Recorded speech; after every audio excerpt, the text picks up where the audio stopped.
السلام عليكم ورحمة الله وبركاته.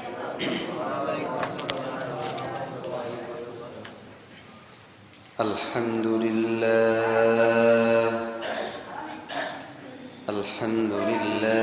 نحمده ونستعينه ونستغفره ونؤمن به ونتوكل عليه ونعوذ بالله من شرور أنفسنا ومن سيئات أعمالنا من يهد الله فلا مضل له ومن يضلله فلا هادي له وأشهد أن لا إله إلا الله وأشهد أن محمدا عبده ورسوله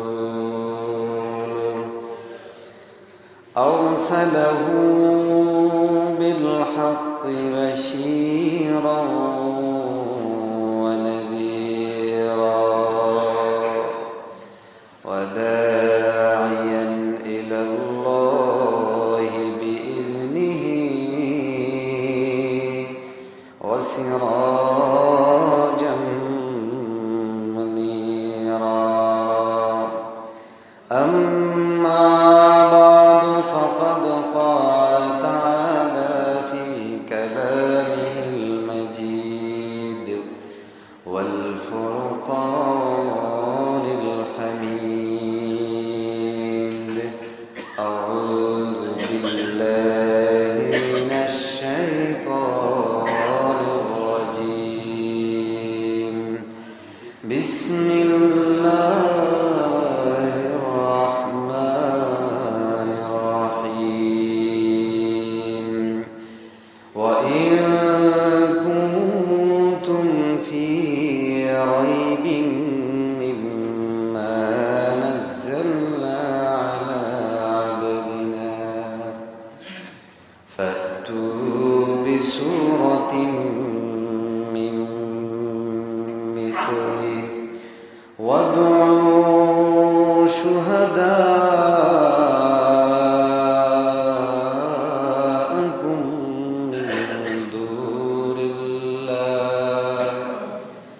من دون الله إن كنتم صادقين صدق الله مولانا العظيم وقال الشاعر ميدوره مجبوره أي سيد عالم दीदार दिखाते नहीं आवाज सुना दो दीदार दिखाते नहीं आवाज सुना दो আলহামদুলিল্লাহ মহান রব্বুল আলামিনের দরবারে লাখো কোটি শুকরিয়া আদায় করছি যে আল্লাহ তাবারক ওয়া তাআলা প্রতি সপ্তাহে ন্যায় আজকেও আমাদেরকে এই পবিত্র মজলিসে বসার জন্য তৌফিক দিয়েছেন। এই জন্য একবার শুকরিয়া তান বলি আলহামদুলিল্লাহ। লাখো কোটি দরুদ ও সালাম পেশ করছি বিশ্ব নবী মুহাম্মদুর রাসূলুল্লাহ সাল্লাল্লাহু আলাইহি ওয়াসাল্লামের উপর, যার উপর এই কোরআনুল কারীম অবতীর্ণ হয়েছিল।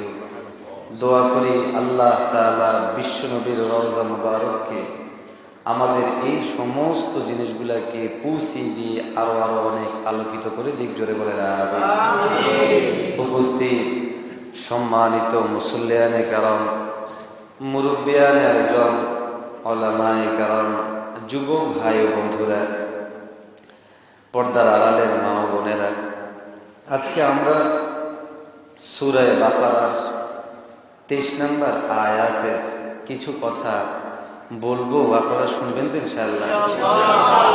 আল্লাহ তাআলা তৌফিক দান করুন, জোরে বলেন আমিন। প্রথমে সারাংশ শুনে নিই এই আয়াতের সার কথা। রাসূলুল্লাহ সাল্লাল্লাহু আলাইহি ওয়াসাল্লামকে আল্লাহ তাআলা অনেকগুলো মুজিজা দান করেছিলেন। মুজিজা কাকে বলে?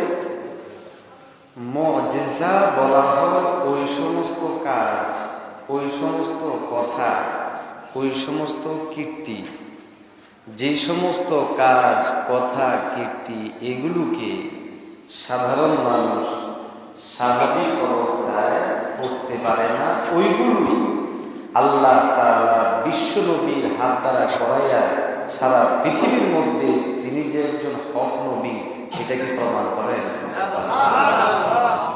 যেমন আকাশের মধ্যে চাঁদ দেখা যায়, যায় কিনা? এই চাঁদকে জমিন থেকে বসে একজন মানুষ এভাবে ইঙ্গিত করবে আর চাঁদটা দুই টুকরা হয়ে যাবে, সম্ভব? ইঙ্গিত কার? আল্লাহ তৌফিক দিয়েছেন, আর বিশ্বনবী ইঙ্গিত করেছে, সঙ্গে সঙ্গে চাঁদ দুই টুকরা হয়ে যাবে। তাহলে এটা একটা এমন কাজ, যেই কাজ সাধারণত মানুষ পারবে? আকলে ধরে? আরো একটা কাজ, আপনার আমার সাথে এই মিনারটা কথা বলবে? যদি বলেন না, বলবে।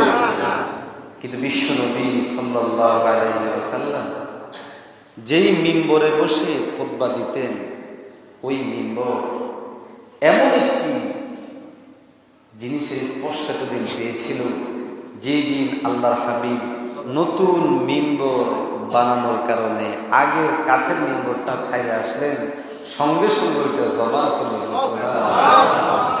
এটাও একটা কারামতি, মুজিজা দেখাইছেন কে? আরো একটা মুজিজা, রাসূলুল্লাহ সাল্লাল্লাহু আলাইহি ওয়াসাল্লামকে আল্লাহ তাআলা নিয়ে গেছেন কোথায়? জলবানা কোথায়? সুবহানাল্লাযী আসরা বিআবদিহি লাইলাম মিনাল মাসজিদিল হারাম ইলাল মাসজিদিল আকসা। আল্লাহ পাক রব্বুল আলামিন বলেন, ও দুনিয়ার মানুষেরা শুনে না, আমি আমার প্রিয় রাসূলকে, প্রিয় হাবিবকে তোমাদের কাছে গ্রহণযোগ্য করে তোলার জন্য তার মাধ্যমে অনেকগুলা কাজ উঠাইলাম। কিছু কিছু কাজ এমন আছে, যেই সমস্ত কাজগুলো সারা পৃথিবীর সমস্ত শক্তি যদি এক জায়গায় হয়, কোনোদিন ওই কাজ করা সম্ভব না। যেমন একটা উদাহরণ হলো, আমি আমার বান্দাকে আকাশ পর্যন্ত সফর করাইছি। সুবহানাল্লাযী আসরা বিআবদিহি লাইলা। আমি ওই মহান সত্তা, যেই মহান সত্তা আমার প্রিয় রাসূলকে আমি আকাশ পর্যন্ত উঠিয়ে আমার জিয়ারতের তৌফিক দিয়েছি। তাহলে এটাও একটা মুজিজা ছিল যে আল্লাহ তাআলা আকাশ পর্যন্ত উঠায়া বিশ্বনবী সাল্লাল্লাহু আলাইহি ওয়াসাল্লামকে অনেক বড় সম্মানিত করেছেন। তো বিশ্বনবী যতগুলো কাজ মুজিজা হিসেবে ছিল, কিছু মুজিজা যেগুলো উনার সাথে সংশ্লিষ্ট, উনি পৃথিবী থেকে চলে গেছেন, এগুলো আর নাই, অস্তিত্ব নাই। চাঁদেটা এখন কয় টুকরা? কোথায় দুই টুকরা? একটাই, মানে আগেরটাই রয়ে গেছে। তো তাৎক্ষণিক ওটা দুই ভাগ হয়েছিল আল্লাহর আদেশে, আবার আল্লাহর আদেশে আবার মিলে গেছে। আল্লাহ রাসূল চলে গেছে, ওইটাও শেষ। অনুরূপ ভাবে আরো যত মুজিজাগুলো ছিল, ওইগুলো এরকম ভাবে শেষ হয়ে গেছে। আরো একটা বড় আশ্চর্য মজা ছিল, রাসূলুল্লাহ সাল্লাল্লাহু আলাইহি ওয়াসাল্লামের সাথে আরবের গাছগুলা কথা বলতো, পাথরগুলা কথা বলতো। আল্লাহ রাসূল সাল্লাল্লাহু আলাইহি ওয়াসাল্লাম এত এত বেশি পরিমাণ আল্লাহর পক্ষ থেকে মুআজিজা পেয়েছিলেন যা কোন নবীরা পায়নি। আল্লাহ রাসূল সাল্লাল্লাহু আলাইহি ওয়াসাল্লাম কোন একটা সফরে যখন নাকি যাচ্ছিলেন, তো আল্লাহ তাবারক ওয়া তাআলার পক্ষ থেকে মেঘমালাকে আদেশ করা হলো যে হে মেঘমালা, আমার হাবিব তো যাচ্ছে, তো আমার হাবিব এই তীব্র গরম সইতে পারতেছে না, যাও তোমরা তার উপর ছায়া দিয়ে রেখে দিয়েছো। তাহলে কাজীরা কি সাধারণ না অসাধারণ? সাধারণ মানুষের পক্ষে সম্ভব? মুফাসসিরিনে কেরামগণ লেখেন, বিশ্বনবী সাল্লাল্লাহু আলাইহি ওয়াসাল্লাম একবার সাহাবায়ে কেরামদেরকে নিয়ে কোন একটি সফরে গেল। মরু ধুধু বালুকাময় ময়দান, চতুর্দিকে বসার মতো কোনো জায়গা নাই, পর্দা করার মতো কোনো জায়গা নাই। এই মুহূর্তে আল্লাহর হাবিব সাল্লাল্লাহু আলাইহি ওয়াসাল্লাম ইস্তিনজা করার প্রয়োজন হলো। মহান রব্বুল আলামিন গাছকে আদেশ করলো, গাছ যাও, আমার প্রিয় হাবিবের ইস্তিনজার ব্যাগ হয়েছে, ইস্তিনজা করার জন্য তেমনি কোনো জায়গা খুঁজে পাচ্ছে না। সঙ্গে সঙ্গে গাছ এসে বিশ্বনবীর পাশে ঘেরাও দিয়ে দিল, আর বিশ্বনবী পর্দার সাথে তিনি ইস্তিনজা করে নিলেন। এগুলো করেন কে? আল্লাহ। এই মুআজিজাগুলো ছিল উনার সাথে যুক্ত, সমসাময়িক। তিনি চলে গেছে, কিন্তু একটা মুআজিজা এমন আছে যেই মুআজিজাটা ওই যুগে ছিল, পরবর্তী যুগেও ছিল, আজকের এই দিন পর্যন্ত আছে। সুবহানাল্লাহ। সেটা হলো কি?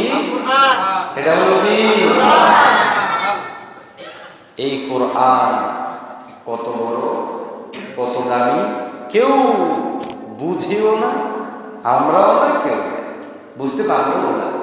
অথচ আল্লাহ তাআলা এই কোরআনকে নিয়ে অনেক কথা বলেছেন, যে আল্লাহ অনেক বস্তুকে এই সামনে এই কোরআনকে উপস্থাপনা করেছে, যে তোমরা এটা বহন করতে পারবা।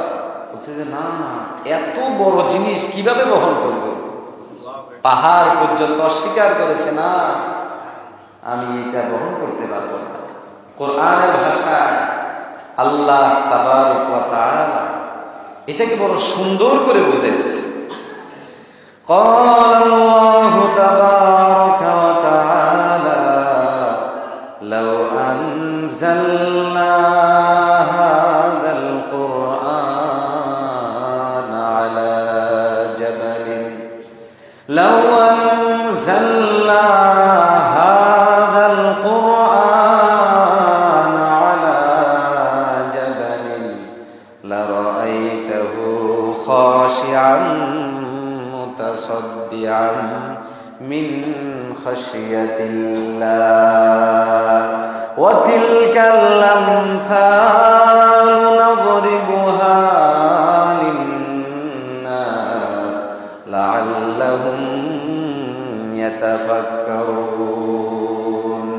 আল্লাহ পাক রব্বুল আলামিন বলেন, ও দুনিয়ার মানুষেরা শুনে নাও, এই কোরআন যা আজকে তোমাদের সামনে আছে, তোমরা এই কোরআনকে খুব হালকা মনে করো, এই কোরআনকে শুধুমাত্র চুমু দেওয়ার বস্তু মনে করো, এই কোরআনকে মাঝে মধ্যে একটা দুইটা মসজিদের মধ্যে হাদিয়া দেওয়ার বস্তু মনে করো, মাঝে মধ্যে দুই একটাকে হেফজখানার ছেলেদের হেফজ করতে দেওয়ার জন্য হাদিয়া দেওয়াকে মনে করো। জেনে নাও, এই কোরআন হলো আল্লাহর কালাম।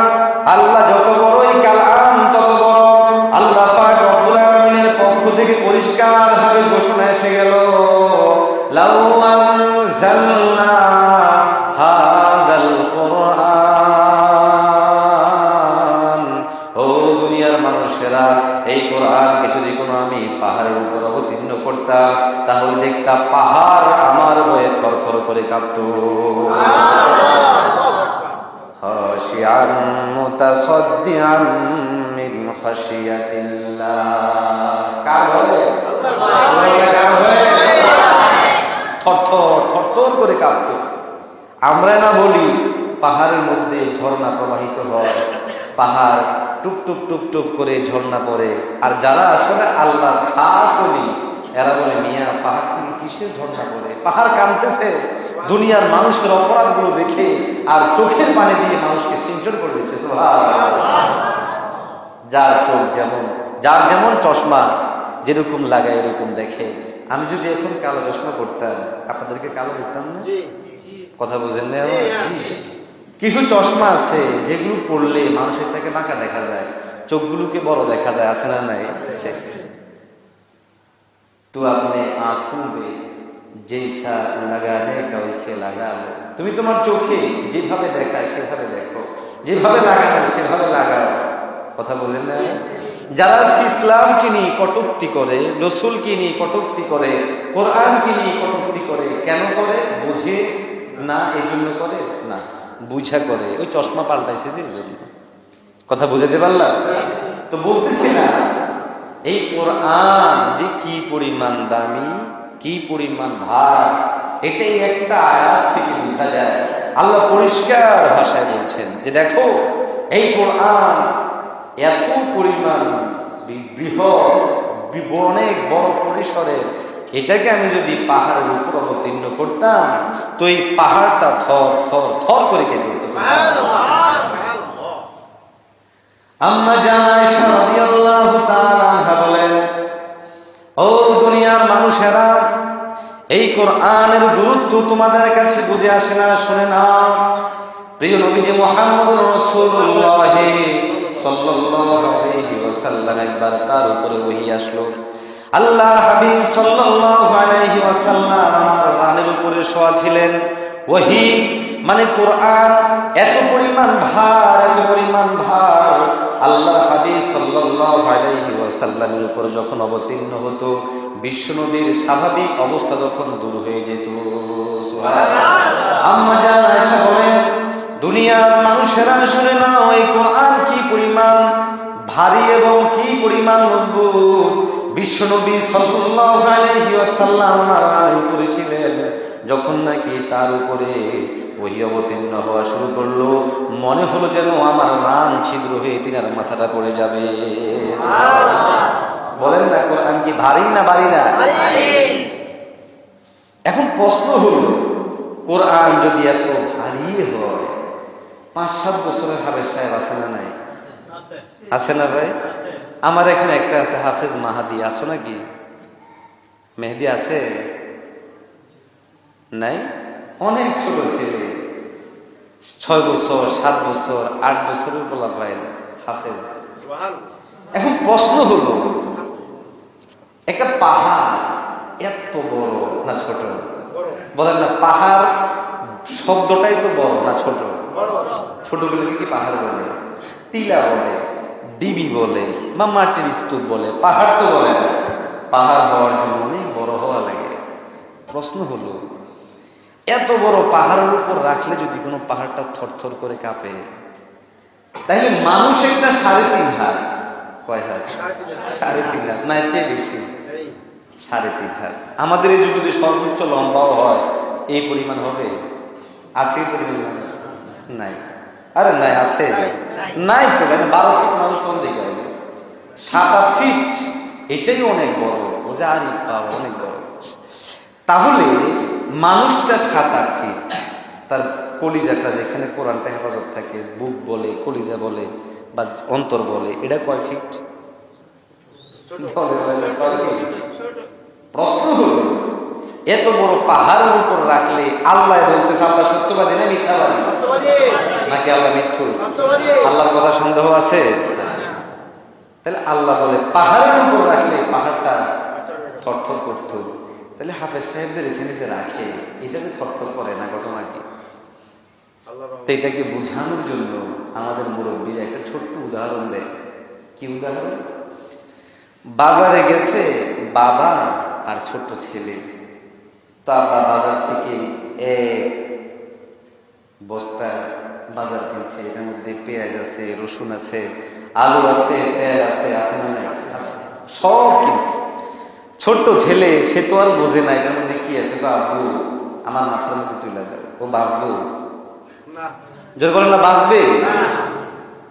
এখন যদি কোনো আপনি না দেন, কান্নাকাটি শুরু করবে কিনা? কথা বোঝেন না ভাই, কাঁদবে কিনা? এখন বাবা কি করে? মাথার উপর তুলে দেয়, দেয় কিনা? ব্যাগ পড়ে ঠিক, রশি কার হাতে? জোরে বলেন না, কার হাতে? আল্লাহ বলে, বান্দা এই কোরআনকে যদি আমি তোমাদের উপর পরিপূর্ণভাবে ছেড়ে দিতাম, সত্যিকার অর্থে তোমরা এই পাহাড়ের মতো গলে যেতে, সারখার হয়ে যেতা। একজন বাবা যেমনি ভাবে তার সন্তানকে যখন বাজারে নিয়ে যায়, আর সন্তান যখন আবেদন করে, বাবা এই তরকারির বস্তাটাকে আমার মাথায় তুলে দাও, বাবা তখন ছেলের আবদার রক্ষা করার জন্য তুলে দেয়। আমি আল্লাহ রব্বুল আলামিন ঠিক তেমনি ভাবে তোমাদের উপরে কোরআনকে দিয়ে দিয়েছি ঠিক, কিন্তু রশি আমার হাতে, ভারটা আমার হাতে রেখে দিয়ে তোমাদের উপর অবতীর্ণ করলাম। সুতরাং বোঝা গেল এই কোরআনকে যে আমরা বহন করছি আমাদের ক্রেডিট না, ক্রেডিট হলো কার? বান্দা বুঝে না, বুঝার চেষ্টাও করে না, কেমনে বুঝবে? এই জন্য বোঝে না, যেহেতু আমরা আসলে আল্লাহরই চিনি না, ঠিক কিনা? আল্লাহরে চিনলে আল্লাহর কথা মানুষ অমান্য করে পারত না। আল্লাহরে যদি কোনো চিনত, তাহলে আল্লাহ বিনা অন্য কোনো নিয়ম, অন্য কোনো নীতি, অন্য কোনো শৃঙ্খলা মানুষ কোনো দিন কামনা করত। পৃথিবীর সমস্ত অশান্তিগুলোর পিছনে একমাত্র কারণ হলো মানব রচিত আইন, মানব রচিত সংবিধান, মানব রচিত অর্থনৈতিক ব্যবস্থা, মানব রচিত সামাজিক ব্যবস্থা, মানব রচিত সমস্ত কিছুর কারণেই মানব সমাজের মধ্যে আজকের এই সব সমস্যা। ঠিক কিনা? বলে না, ঠিক কিনা? এখন আপনাদের প্রশ্ন হবে যে আপনার এই কথার পিছনে যুক্তি কি? যুক্তি দিব? দিব না? আচ্ছা, সহজ যুক্তি। মানুষের বিবেকটা সসীম না অসীম? সসীম, মানে সীমাবদ্ধ। তাহলে মানুষের চিন্তাধারা এগুলোও কি? সসীম, সীমাবদ্ধ, কম। তাহলে মানুষ যখন নিজের বিবেক বিবেচনায় কোন নীতি করে, এটা কি অসীম হবে না সসীম হবে? এর বিপরীত আল্লাহ তাআলা অসীম না সসীম? কি পরিমাণ অসীম, যেটা কোনোদিন কল্পনাও করা যাবে না।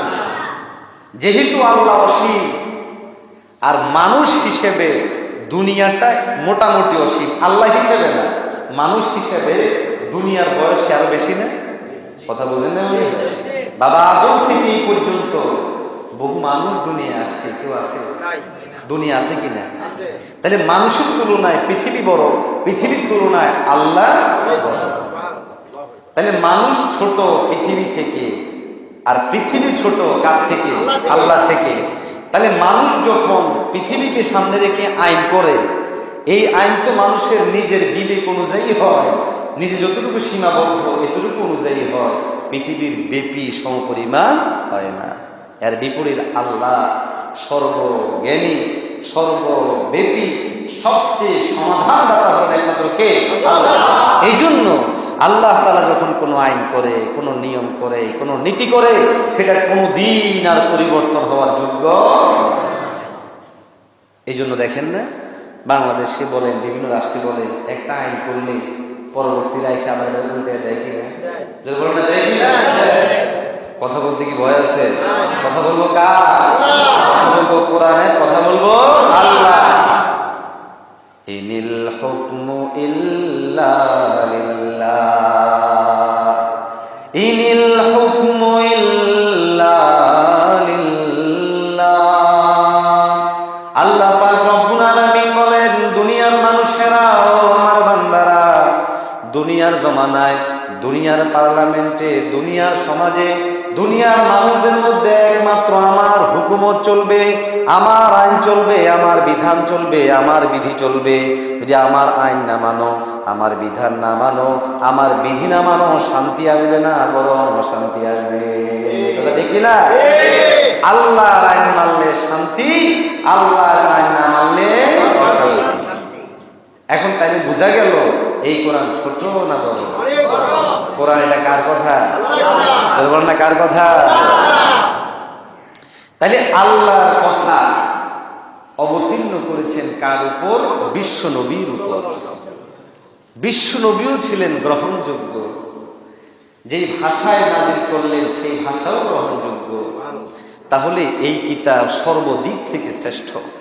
কিন্তু আরবের লোকেরা এই কিতাবের মধ্যে সন্দেহ করত, বলতো যে এটা মনে হয় আল্লাহর কিতাব না। কি বলতো ভাই? এটা মনে হয় কার কিতাব না? আল্লাহর কিতাব নয়। তো আল্লাহ পাক রব্বুল আলামিন তাদেরকে জবাব দেওয়ার জন্য আয়াতে কারিমা নাজিল করলেন, চ্যালেঞ্জ করে। কি করে? প্রথম আয়াত সূরা বাকারার প্রথম কি? আলিফ লাম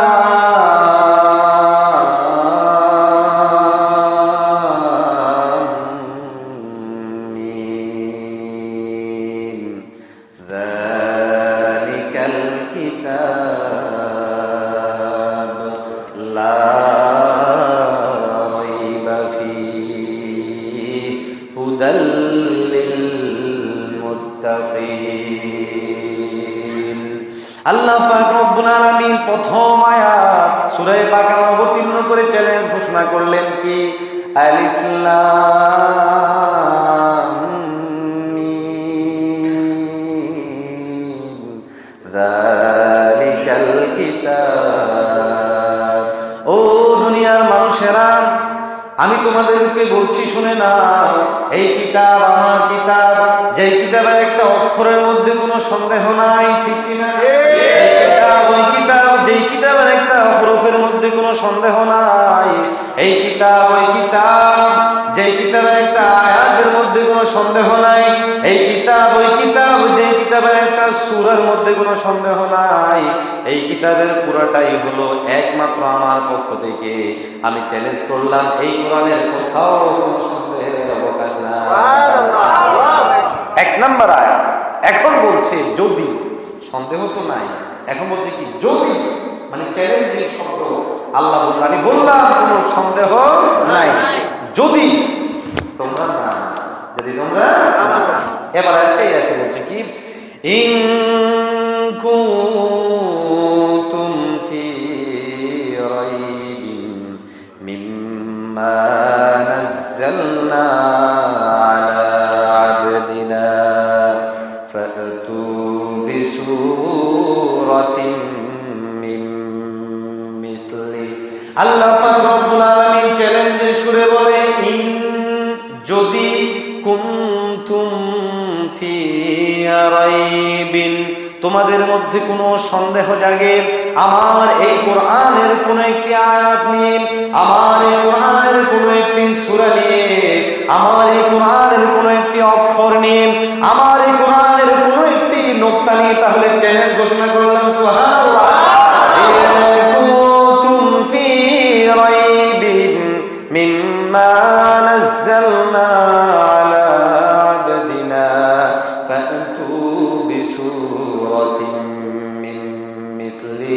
তাহলে ওই কাফেরের দল, ওই বেঈমানের দল আমার এই আয়াতের মতো, এই কোরআনের মতো, এই সূরার মতো একটা সূরা না দেখা পারবে? কোনদিন পারবে না।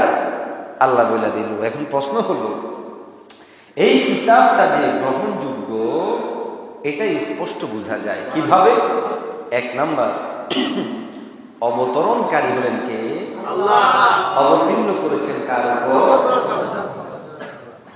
আমরা কোন একটা সংবাদ যদি কেউ কাউকে দেয়, কোন একটা খবর যদি কেউ কাউকে শোনায়, প্রথমে চিন্তা করি খবরটা কে দিল, দ্বিতীয়ত চিন্তা করি খবরটা কে আনলো, তৃতীয়ত চিন্তা করি খবরটা কোন মাধ্যমে আসলো। চিন্তা করি কি করি না? এরপরে চিন্তা করি খবরটা কোন পরিবেশে আসলো, এরপরে চিন্তা করি এই খবরটা আসলে মেলে না মেলে না। চিন্তা করি কি করি না? ঠিক তেমনি ভাবে আল্লাহ তাআলা প্রত্যেকটা বস্তুর সমাধান দিয়ে দিলেন। দেখো, এই কোরআন সাধারণ কারো না, সাধারণ কারো কথা নয়, কথা হলো কার?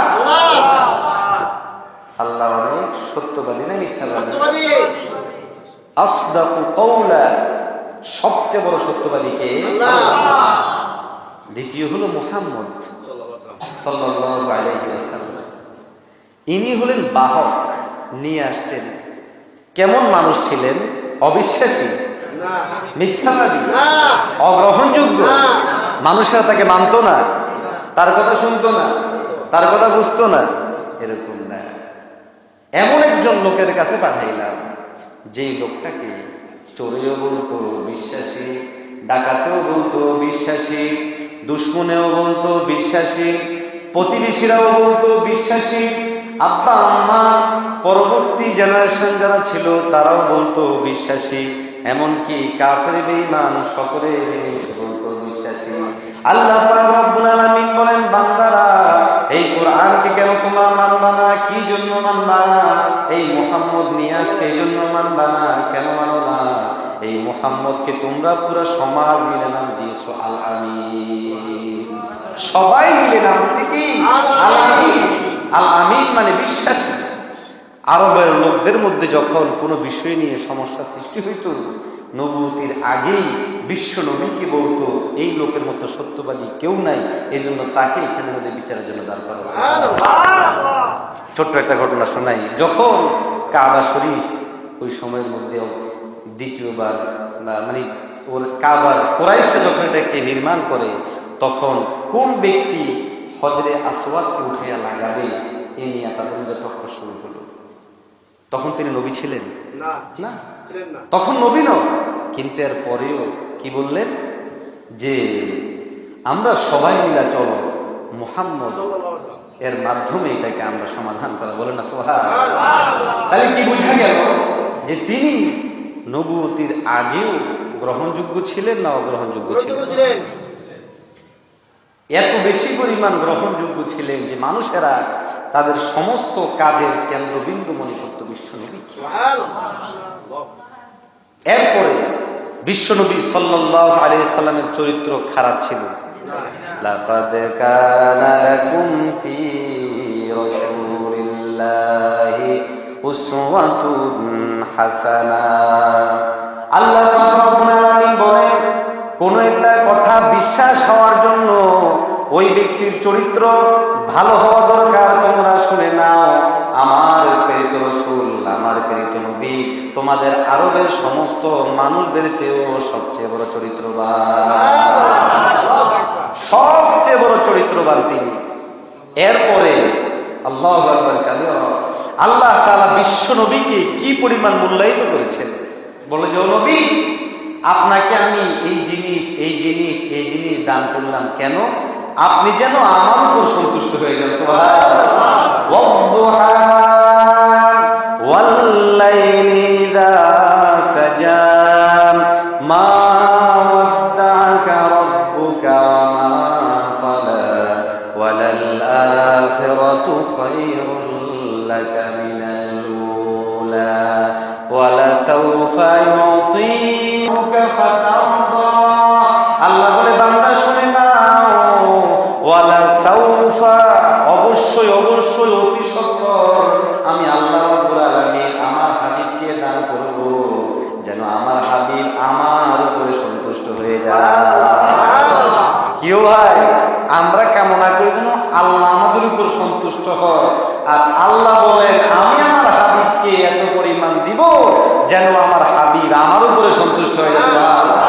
মিয়ানে আশিকো মাশুক নিসব কামান কা বিন্দাম খবর লিস্ত आशिकों से क्या मजा है, माशूकों से क्या मजा है, आशिकों से पूछियो। বুঝা গেল যে আল্লাহ তাআলার কথা বিশ্ব নবীকে ভালোবাসতেন না বাসতেন?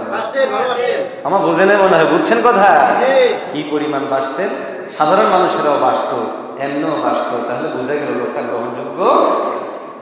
দ্বিতীয়ত আপনারা জানেন যে আল্লাহ রসুল যখন তিনার উপরে কখন অবিশ্বাস শুরু হয়, যখন তিনি ডাক দিলেন কালিমার ডাক। কিসের ডাক? তাব্বাত ইয়াদা আবি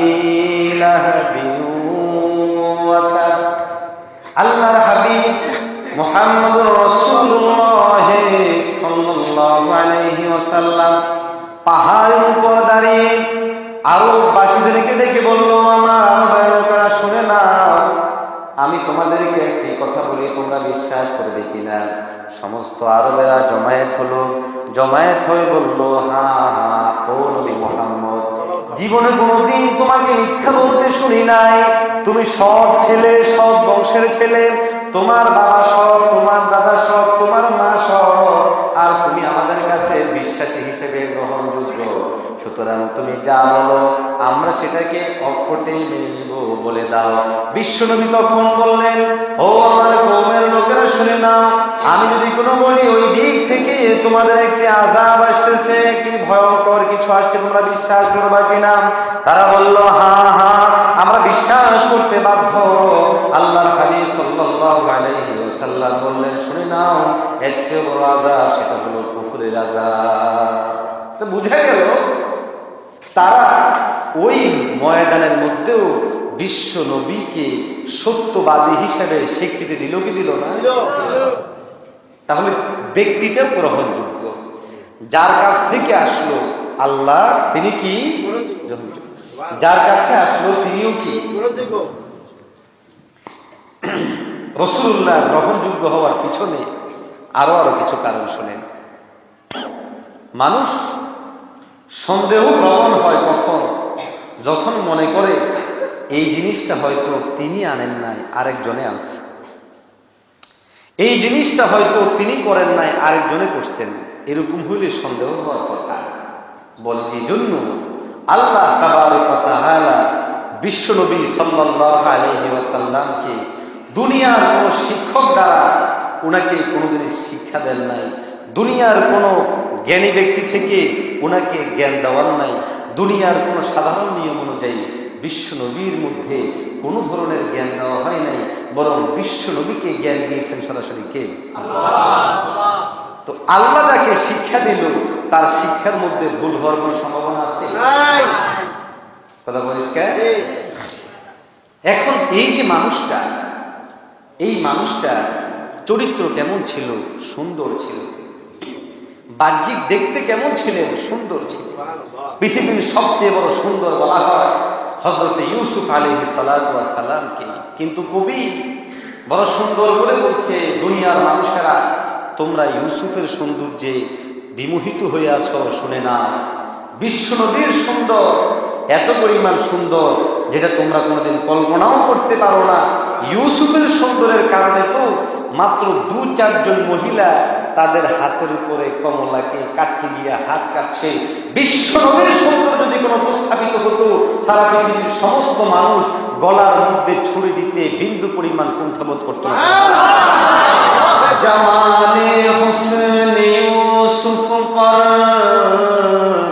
ফকত आशिक जुलैखा थी, तुम्हारे हुए रोशन पर आशिके सारे जहारे।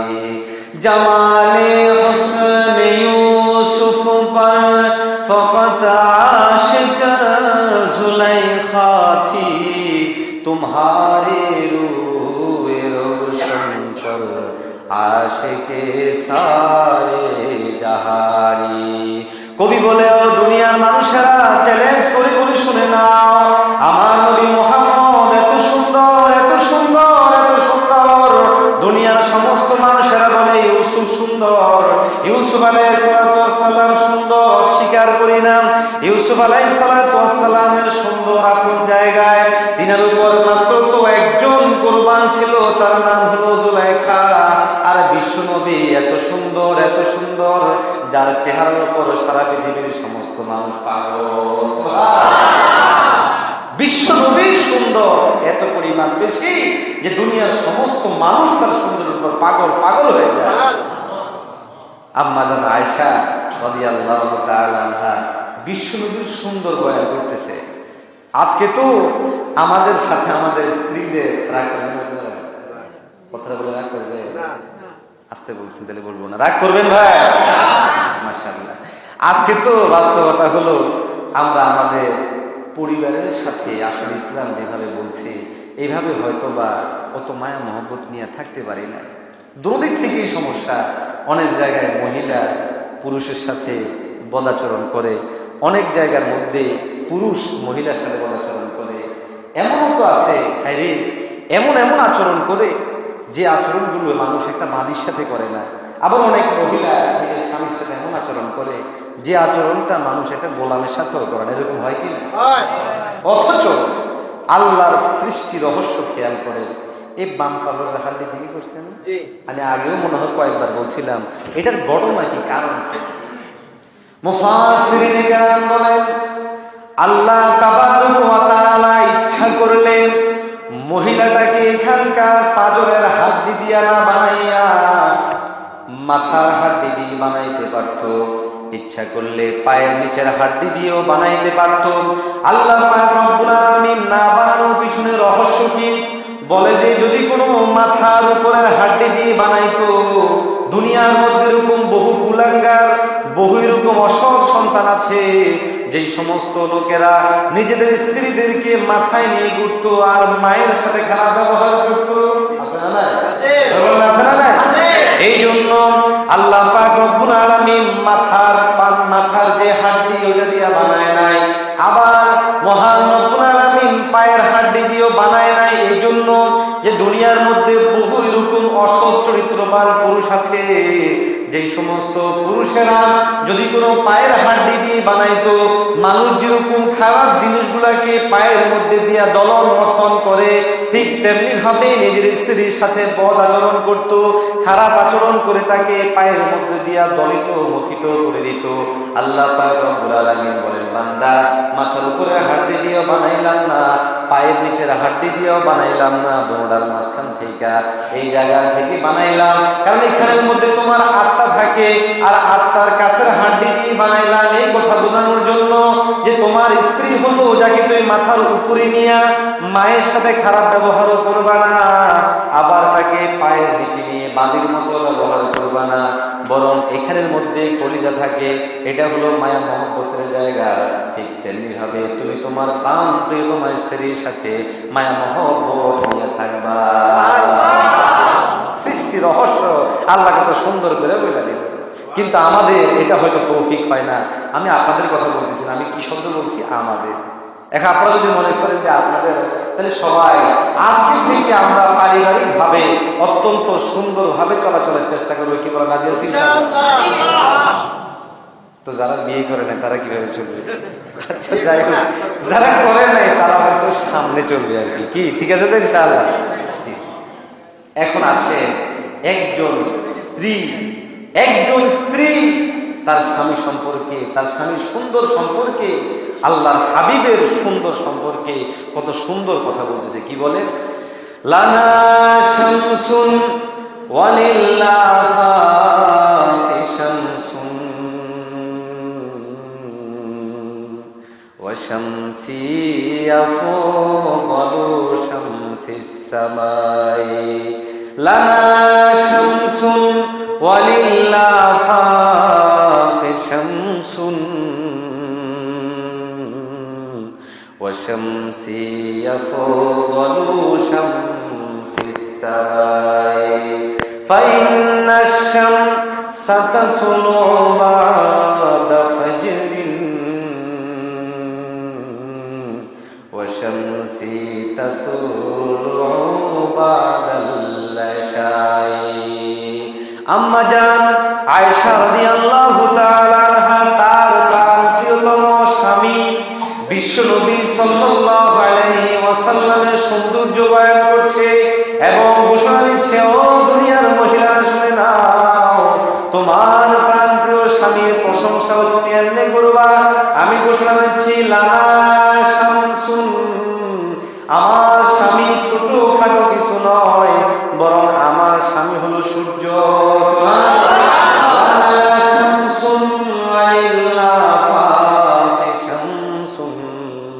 আম্মা জান আয়েশা বলে, আকাশের জন্য একটা সূর্য আছে, আমার জন্য একটা সূর্য আছে।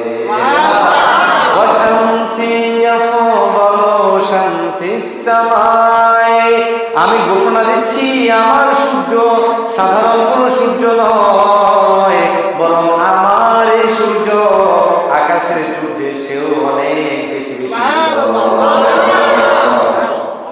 আকাশের সূর্য এটার থেকেও আমার স্বামী এটা দামি, এটা আরো বেশি হতো। সুবহানাল্লাহ। ফাইন্নাশ শামসা তাতলু বা'দা ফাজরিন ওয়া শামসি তাতলু বা'দাল ইশাই।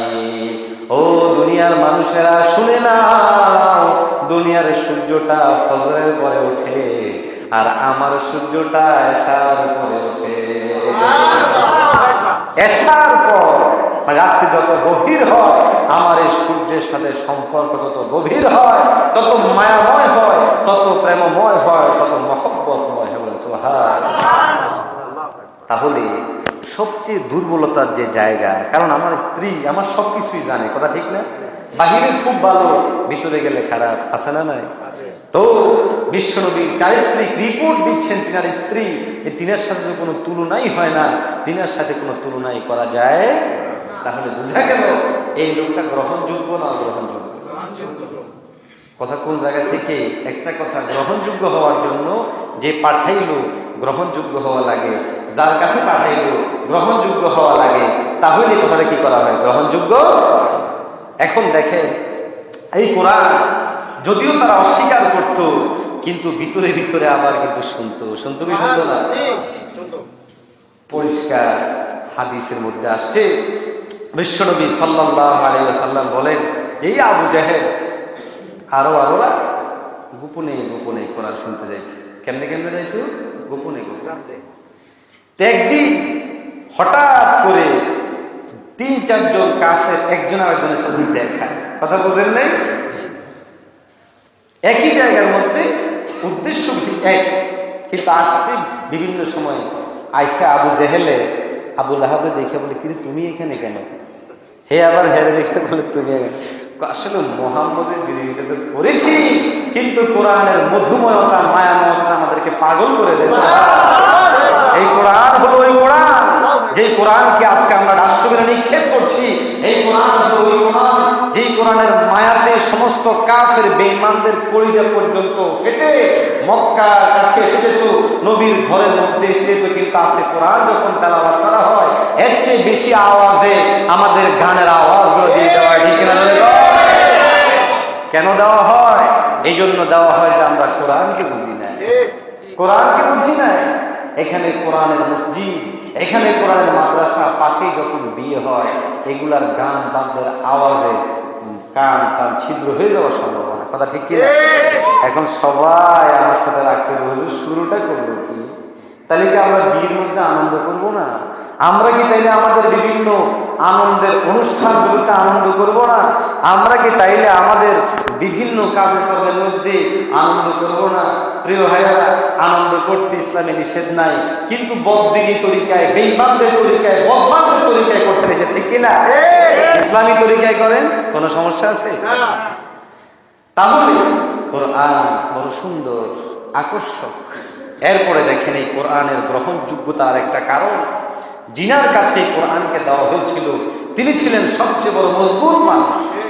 যখন কোরআনকে বিশ্বনবী সাল্লাল্লাহু আলাইহি ওয়াসাল্লাম লোকদের মধ্যে প্রচার করছিলেন, তখন হেরা চিন্তা করলো, মুহাম্মদকে তো কোনোভাবে আটকাইতে পারতেছি না, দমাইতে পারতেছি না, তো একটা কাজ করো, যাও মুহাম্মদকে বলে দাও, মুহাম্মদ তুমি যদি কোনো এই ইসলাম ধর্ম, এই কোরআন প্রচারের জন্য টাকা চাও, টাকা দিব, নারী চাও, নারী দিব, বাড়ি চাও, বাড়ি দিব, ঘর চাও, ঘর দিব, নেতৃত্ব চাও, নেতৃত্ব দিয়ে তোমাকে আমরা ভরপুর করে দিব। তুমি যদি কোনো আমাদের এই প্রস্তাবকে গ্রহণ করো, যাও তুমি গ্রহণ করো। আর বিশ্বনবী সাল্লাল্লাহু আলাইহি ওয়াসাল্লাম পরিষ্কার বললেন, ভাই কাফেরের দল, যদি আমার এক হাতের মধ্যে তোমার চন্দ্রকে, আর এক হাতের মধ্যে তোমরা সূর্যকে, আর দুনিয়ার সমস্ত সম্পদগুলোও দিয়ে দাও, তারপর আমি ইমানের কথা বলবোই বলবো। তাহলে এই লোকটা কি ছোট ছিল না অনেক বড় ছিল? এমন বড় ছিল যাকে তুলনা করা কোনদিন সম্ভব না। মুহাম্মাদুর রাসূলুল্লাহ।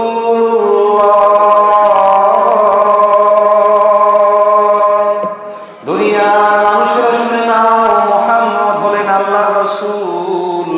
আল্লাহ পাক রব্বুল আলামিন তাকে নির্বাচিত করেছেন, সবচেয়ে বড় সুন্দর বংশের মধ্যে তিনাকে পাঠাইছেন। মুহাম্মদকে আল্লাহ পাক রব্বুল আলামিন নবী হিসেবে নির্বাচিত করেছেন। তার মাধ্যমে তিনি কোরআনকে দান করেছেন, বিশ্ব নবীকে তিনি কোরআনকে দান করেছেন। দুনিয়ার কোন শিক্ষক দিয়ে তাকে কোনোদিন কোনো কিছু শিক্ষা দেয় নাই। দুনিয়ার কোন পরিবেশের মধ্যে তিনি কোনোদিন মিথ্যা কথা বলেন নাই। তিনি তার পরিবারের কাছে সবচেয়ে বেশি গ্রহণযোগ্য লোক ছিল। তিনি সমস্ত মানুষদের কাছে সবচেয়ে বেশি লোক ছিল। সুতরাং মানুষেরা শুনে নাও, আমার এই নবী দুনিয়ার সবচেয়ে বড় গ্রহণযোগ্য। তাহলে বোঝা গেল কোরআনের মধ্যে সন্দেহ করা যাবে? ইন কুনতুম ফি রাইবিন মিম্মা নাযালনা আলা আবদিনা ফাতু বিসূরাতিন মিন মিথলি। আল্লাহ পাক রব্বুল আলামিন বলেন, ও দুনিয়ার ইহুদি শক্তি, ও দুনিয়ার নাসারা শক্তি, ও দুনিয়ার বেঈমান শক্তি, এতগুলা গুণ বর্ণনার পরেও, এতগুলা কথা বলার পরেও, এতগুলা বিশেষত্ব বর্ণনার পরে যদি কোনো আমার নবীর উপর সন্দেহ হয়, আমার কোরআনের উপর সন্দেহ হয়, তাহলে চ্যালেঞ্জ গ্রহণ করো। এই কোরআনের মতো একটা সূরাতুল মাইদা দেখাও। কি বলেন, পারবে? পারেনি, পারবেও না।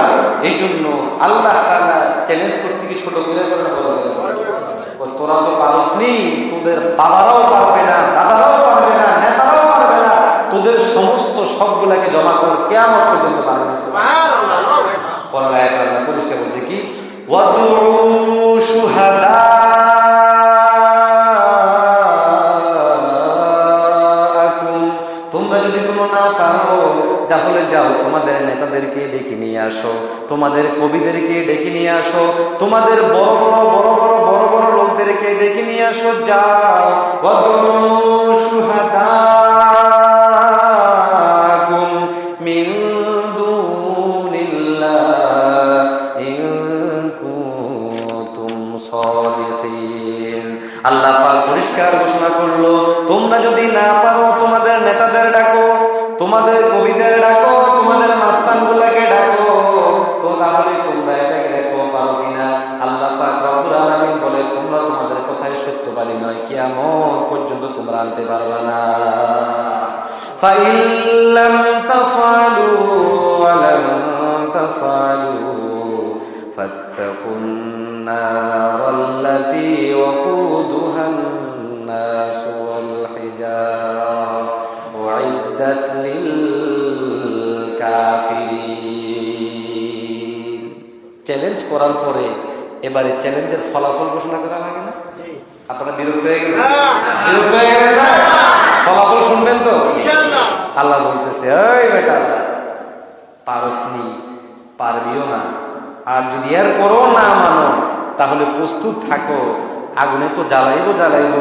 আগুন জ্বালানোর আগে গিয়ে প্রথমে, আপনারা তো বড় লোক মানুষ, এই জন্য আমরা গ্রামের মানুষ, এই জন্য বুঝি, আগুন দেওয়ার আগে কিছু শলা দিয়ে আগুন ধরানো লাগে। এগুলাকে আপনাদের ভাষায় কি বলে? নুরা বলে। কি বলে ভাই? পাটখড়ি, মানে আগুনের নুরা। আমাদের গ্রামের ভাষায় নুরা বলে। নুরা মানে যেটাকে দিয়ে প্রথমে শুরু করা হয়, যেটাকে দিয়ে প্রথমে কি করা হয়। আল্লাহ রাব্বুল আলামিন বলেন, এই কাফেরের দল শুনে নে, আমার কোরআন নিয়ে ফাইজলামি করবা, বিশ্বাস করবা না, চ্যালেঞ্জ দিলাম, চ্যালেঞ্জ গ্রহণ করতে পারবা না, নিজেরাও পারবা না, নেতাদেরকেও দিয়েও পারবা না, তারপরেও মানবা না। শুনে নাও, এই কোরআনের চ্যালেঞ্জ তোমরা গ্রহণ করার পর যখন তোমরা এর মতামত অনুযায়ী তোমরা এর সমপর্যায়ে কিছু আনতে পারলা না, সাদৃশ্য পরিমাণ কিছু আনতে পারলা না, এখন তোমরা মেনে নাও। আর যদি কোনো না মানো, ফাইল্লাম তাফআলু ওয়া লাম তাফআলু ফাত্তাকুন নারাল্লাতী ওয়াকুদুহান-নাস ওয়াল হিজারা, ওই আগুনকে তোমরা ভয় করো যে আগুনের প্রথম অগ্নিটা জ্বালানোই হবে মানুষ দিয়া আর পাথর দিয়া, সাধারণ কোনো নুরা দিয়া না, সাধারণ কাঠ দিয়া না, সাধারণ কোনো পাটের খড়ি দিয়া না, ওইটার প্রথম আগুন জ্বালানো হবে মানুষ দিয়া। মানুষ এবং আগুনের জ্বালানো পাহাড় অনেক পরিমাণ, আগুন অনেক বেশি পরিমাণ শক্তিশালী হয়। ও দুনিয়ার মানুষেরা, হাদিস শরীফের মধ্যে আসে দিনুন আখিরাতে আল্লাহ তাবারক ওয়া তাআলা যে আগুন বানায়া রাখছে, এটার সামান্য পরিমাণ যদি কোনো দুনিয়ার মধ্যে ছেড়ে দেওয়া হয়, সমস্ত দুনিয়া মুহূর্তের মধ্যে যদি ভস্মীভূত হয়ে যাবে। আল্লাহু আকবার কাবীরা। তাহলে ওই জাহান্নামকে ভয় করো। কি বলেন, তারা এটাকে পরিবর্তন করতে পারবে? কিয়ামত পর্যন্ত পারবে না। সুতরাং আসুন, আলোচনার সার কথা হলো, কোরআন সত্য না মিথ্যা?